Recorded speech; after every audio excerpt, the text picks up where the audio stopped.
Fujiyama! Alright, welcome back to Rock Fujiyama! さあ、今日のゲストはアコースティックギター界の日本代表ギタリスト、押尾コータローはい、素敵な響きですね、早速。ありがとうございます。押尾コータローさん、そもそもちょっと今更な質問ですけど、このコータローをカタカナでこう表記されているのは何か？僕は本当はね、光の太郎なんですよ。光の太郎。光太郎。でパーカッショニストの人と一緒にこういろいろこうユニットで回った時に名前表記するじゃないですか。アマチュアってこう誰々と。でそれ相方が人がちょっと漢字5文字じゃちょっと重いと。でカタカナにした方がバカっぽくていいんじゃないかって言われて。とせっかく親につけてもらったのにとか思いながらもうしょうがなくもうカタカナになってそのままにしてたら今の形になったあ、なるほど。ギターの目覚めから伺いたいと思うんですけども、最初に目覚めた音楽っていうのがブラスバンドだったんですよ僕。ブラスバンドで音楽で中学校の新入生科学会の時にロッキーのテーマとかをこうトランペットで吹いてみて、うわかっこいいあれやりたいと思ってトランペットやりたいなと思ったんですよ。でトランペットやりたくてブラスバンドに入って、そしたらすぐに吹かしてもらえないんですよ。すでにやってる人いるもんね。でまず生徒手帳の紙をちぎって、でこれを10秒間落とさなかったらマウスピース持たせてやるとか一生懸命やるんですよ。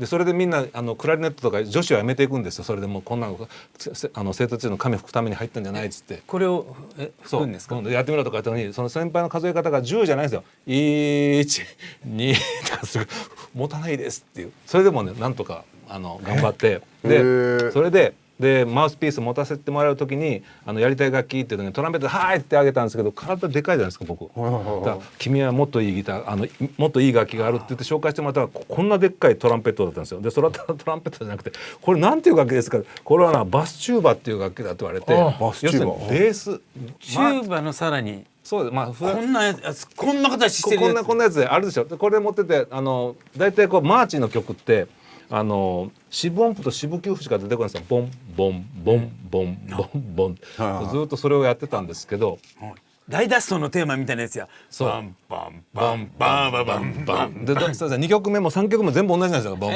ボンボンキーが変わるだけで、それでやってて、でロッキーのテーマもパッパーパパパダダダダダダダダダダダダ、これが吹けんのかともじゃなくて僕は譜面はずっと9符なんですよ。パッパーパパパパパパパパパパパパパ来た。ここなんですよ。バーンはいはいはいはい。それであります、その音。合奏してみて初めて良さが分かるんですけど、その休憩時間に先輩が歌本持ってきて、ちょっとこれ歌おうかなって、汽車を待つ君の横で僕はってこうイルカの曲を歌ってるわけで、それ見た時にバスチューバもしながらギターっていいなと思ったの。それが最初でした。だからバスチューバは1音しか出ないのにそれがギターやりたいきっかけでしたね。まあでもやっぱり一番はやっぱりそのさらに何ていうか原動力となったのが女子にモテるというこれですね。よくあるパターンですね。もう男子は必ずバスチューバーはモテないですか？バスチューバーモテないですね。バスチューバー絶対サックスとかトランペットがモテますね。サックスモテる。モテる。トランペットもモテる。モテますね。そうなんですか。あとバスチューバとかね、あとシンバルとかモテないですね多分。Hey baby、僕の演奏聞いてください。本当に全国のねバスチューバーとシンバルプレイヤーの皆様に申し訳ないなと思います。ごめんなさい。じゃあ実際ギターを弾き始めたのは中学2年生。中学校2年生ですね。最初はどんな曲を弾かれたんですか？友達がこう教室にギターを持ってきて女子に囲まれているのをこう後ろで見てたんですよ。その当時松山千春さんの曲とか入っててね。で千春さんのこうや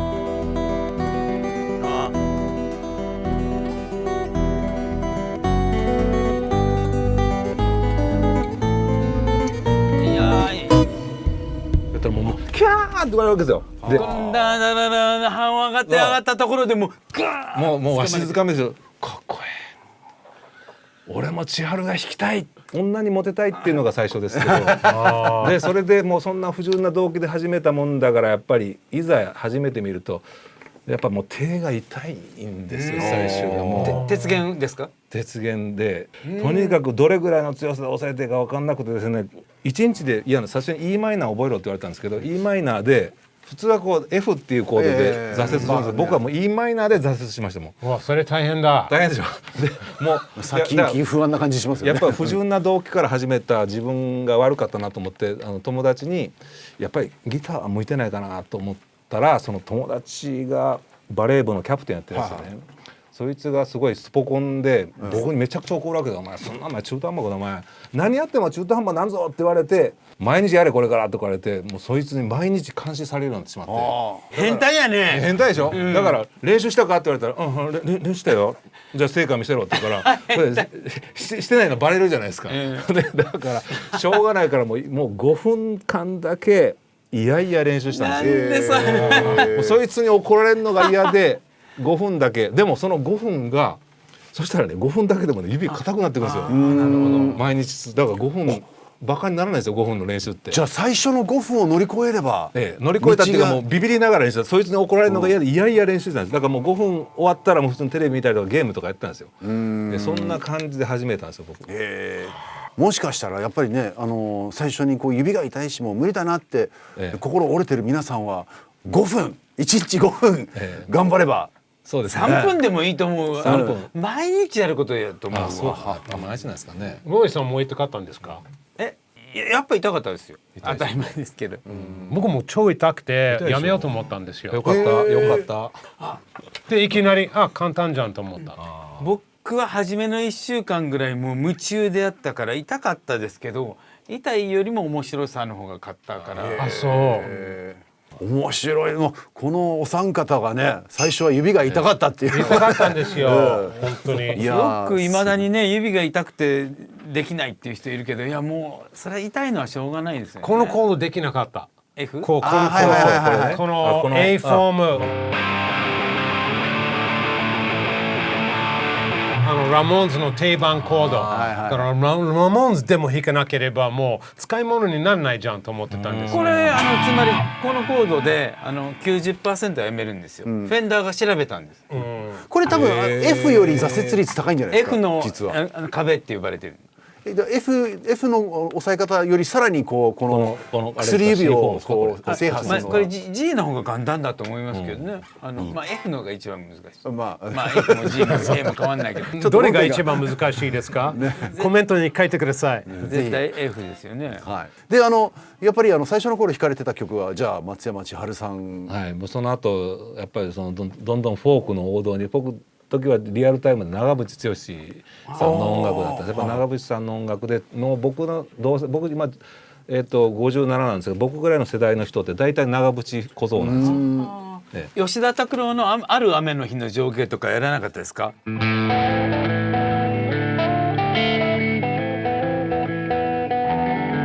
れ僕の時は全員これやってた。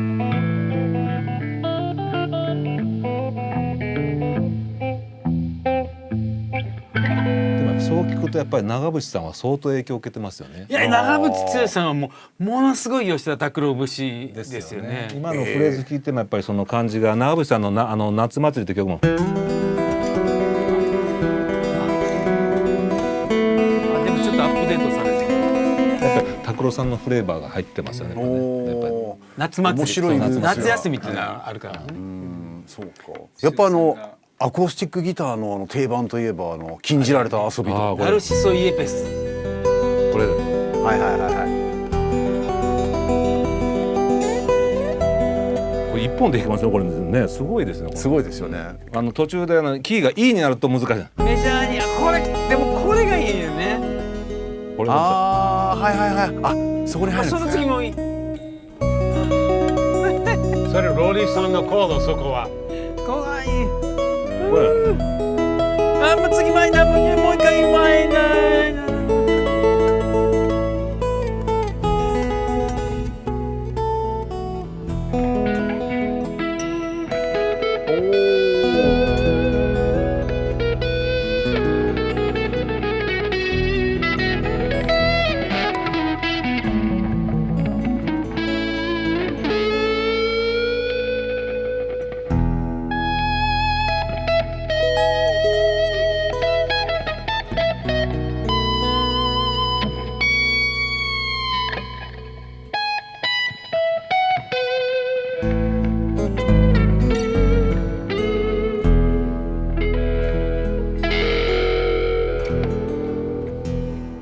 関係なくなっちゃったごめん。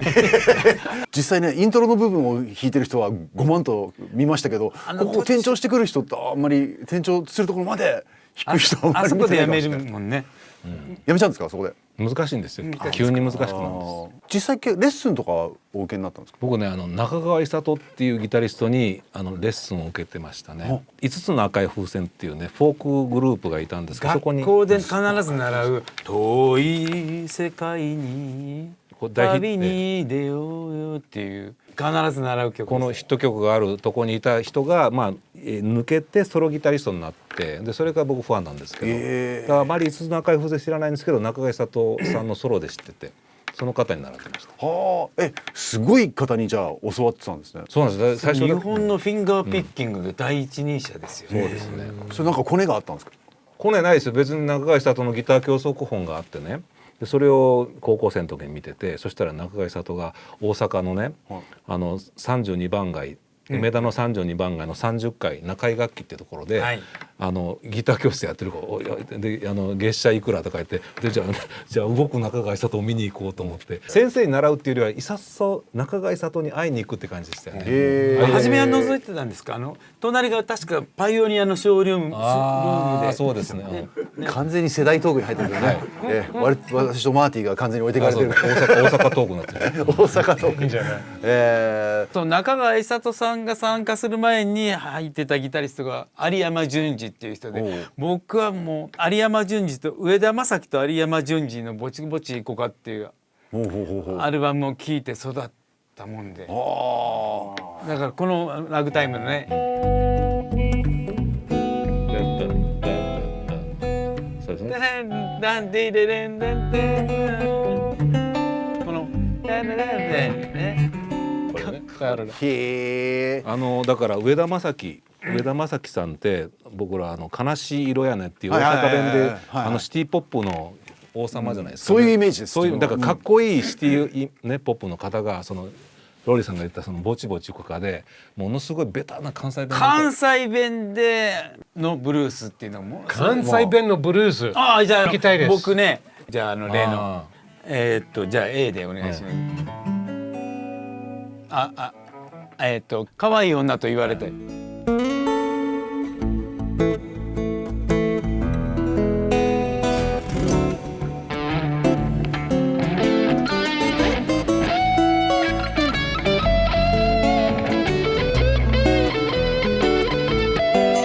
おかまなんて盛り呼ばんといて、これでも女のつもりなんよ。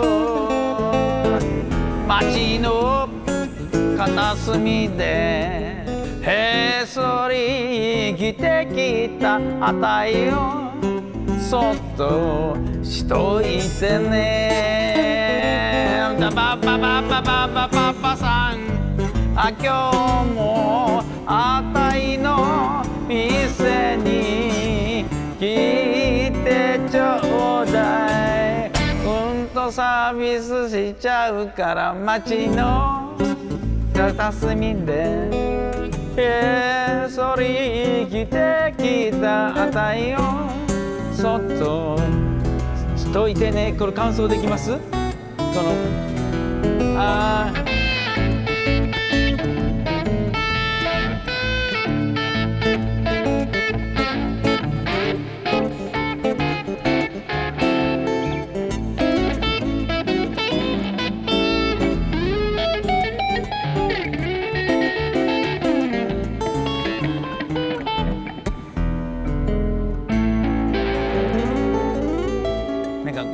関西弁で。うわ、素敵素敵。おお、かっこいい。なんかね、全曲関西弁なんですよ。